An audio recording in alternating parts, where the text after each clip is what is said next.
Welcome to the RSNA RadioGraphics podcast. I'm Dr. Jennifer Schopp, Associate Professor at UT Southwestern, here with my colleagues and co-authors, Dr. Jody Hayes and Dr. Richard Ahn, discussing our paper, Imaging Challenges in Diagnosing Triple-Negative Breast Cancer. Dr. Schopp, what was the inspiration for this project? Through the years, we've seen several triple-negative breast cancers which have mimicked a benign etiology, such as an abscess or fibroadenoma. Therefore, I created a lecture for our residents and fellows containing these challenging cases to highlight features that should be viewed with suspicion to avoid delay in diagnosis.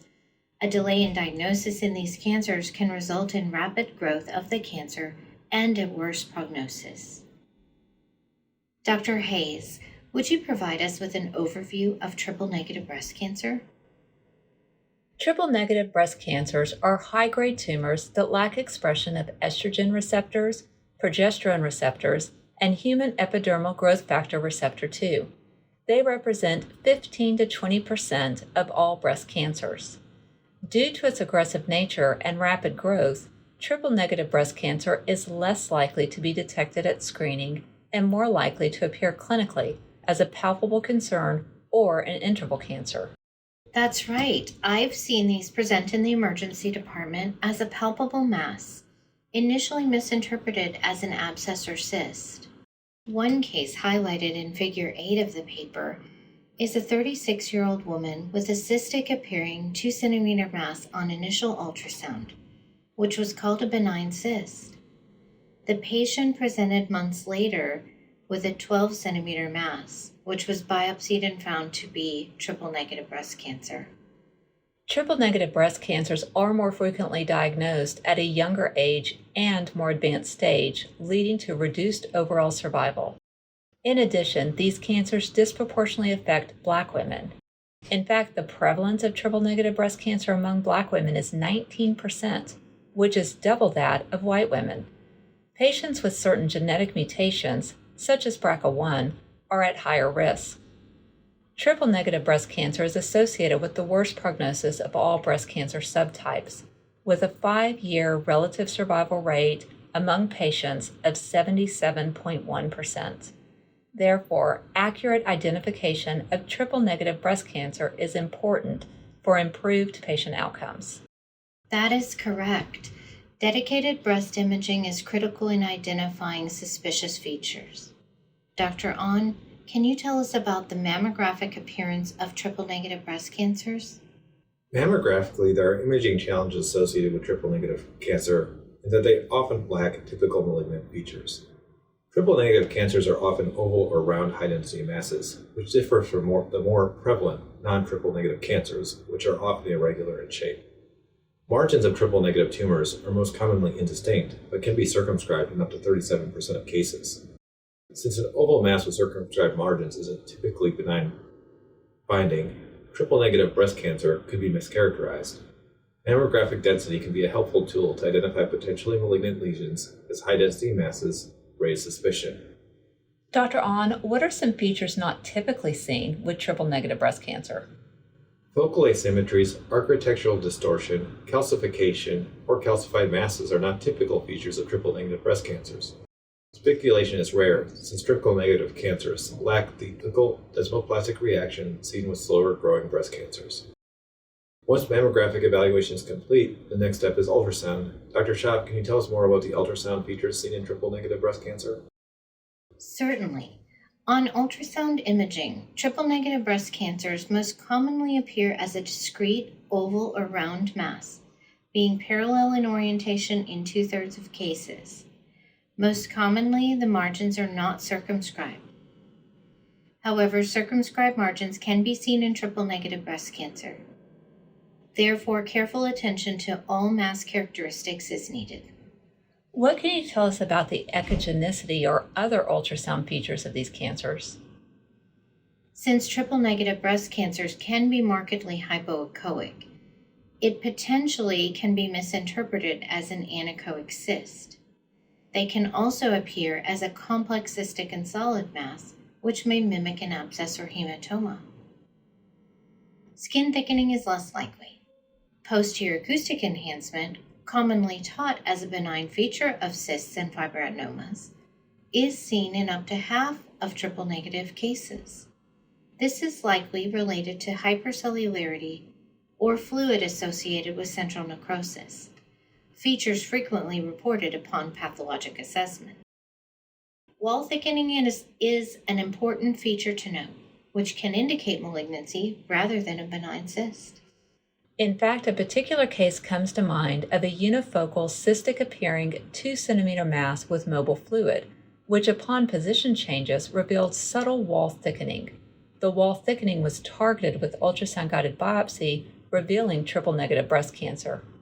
Dr. Schopp, since some of these features can result in the misinterpretation of triple-negative breast cancer as a benign entity, how can we optimize our ultrasound technique to avoid misdiagnosis? Well, one example to optimize ultrasound is using harmonics properly. While harmonic imaging can help characterize circumscribed oval benign cysts owing to the contrast enhancement and sharp margins, it can also make solid hypoechoic masses appear cystic. I often find it helpful to adjust the gain when assessing an anechoic mass and positioning the focal zone at the level of the mass or even slightly deep to the mass. This may highlight subtle characteristics such as wall thickening or internal solid components. The depth of the image at ultrasound should include the pectoralis muscle to ensure that any deep lesions are included. True, Dr. Hayes. This brings to mind a case of a 36-year-old female who presented to the emergency department, highlighted in Figure 14 of the paper. A limited breast ultrasound revealed diffuse skin and trabecular thickening without a discrete mass. Findings were concerning for mastitis. Upon presenting to our breast center, ultrasound images were optimized to include the pectoralis muscle, with proper focal zone and depth adjustment, which revealed a deep hypoechoic mass. Subsequent biopsies showed triple-negative breast cancer. This challenging case highlights the need for short-term follow-up dedicated breast imaging following a breast ultrasound in the emergency department. What about vascularity? Standard evaluation of masses on ultrasound includes color Doppler, and sensitivity can be improved by using power Doppler ultrasound and light probe pressure. However, the absence of internal vascularity at color Doppler ultrasound does not exclude malignancy. In cystic appearing masses, the presence of internal vascularity indicates a solid component and should prompt biopsy. Color Doppler also provides another opportunity for assessment of the true internal echogenicity of masses, as compounding is usually deactivated on color Doppler assessment.